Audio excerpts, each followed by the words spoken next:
Oi galera, tudo bom? Nos últimos vídeos nós vimos um pouco então do que foi o movimento do Renascimento e do Humanismo. Vimos também alguns grandes escultores, pintores, a arte de uma maneira geral, inclusive o Barroco.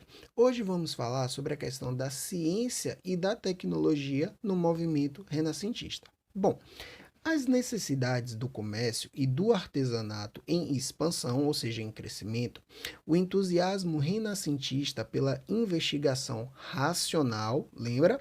As novas ideias sobre a importância da natureza e a vantagem de dominá-la estimularam várias descobertas. A ideia científica mais influente, mais importante, foi do astrônomo polonês Copérnico. Até então, os europeus acreditavam na teoria geocêntrica de Ptolomeu, lembra? Que dizia que a Terra estava imóvel no centro do universo, enquanto o Sol e os planetas giravam em torno dela. Essa era a posição, inclusive, oficial da Igreja Católica.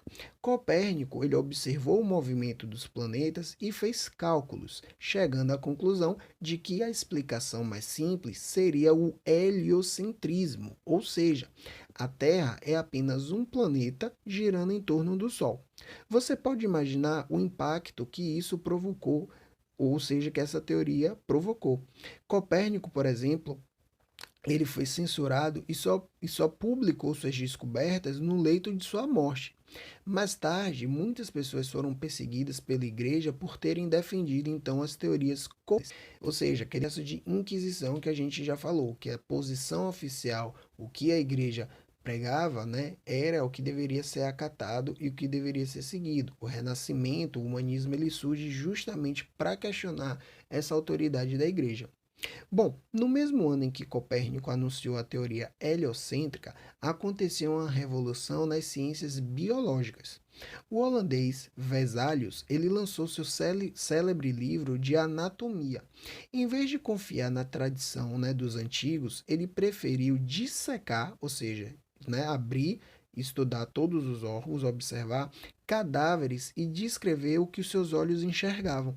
Por falar em enxergar, as lentes côncavas foram inventadas pelo filósofo alemão Nicolau de Cusa em 1451 e ajudaram os míopes, né, que são pessoas que não conseguem enxergar de longe.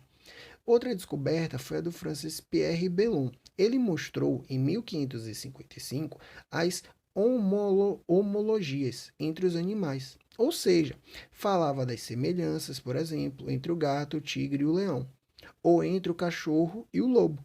Essa maneira de pensar, buscando semelhanças, era típica do Renascimento, como mostrou o pensador francês do século XX, Michel Foucault. As ideias de Belon foram importantes para que Darwin, já no século XIX, formulasse a teoria da evolução das espécies. A matemática também conheceu grandes avanços. Naquela época, por exemplo, muitos matemáticos conservavam em segredo suas descobertas, como se fossem poções mágicas. Mas a corrida pela fama e pela fortuna, ou seja, pelo dinheiro, acabava fazendo com que eles dessem com a língua nos dentes.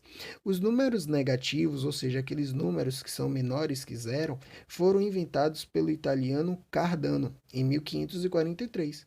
O alemão von Lauschen criou as tabelas trigonométricas, muito úteis para os cálculos astronômicos e para a navegação.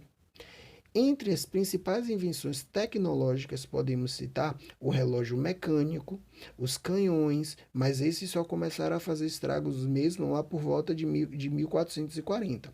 Também é parte da ciência e tecnologia do Renascimento a invenção da imprensa em 1454 pelo alemão Gutenberg, aquele mesmo que a gente já discutiu sobre a questão da impressão dos livros com a máquina de prensar. O termômetro ele foi inventado em 1592 e o microscópio em 1590. No século XV foram inventadas máquinas importantes como a alavanca de rosca, que servia para levantar canhões e espremer azeitonas para fabricar azeite. Hoje, por exemplo, o macaco para levantar o automóvel é uma alavanca de rosca, basta girar a manivela.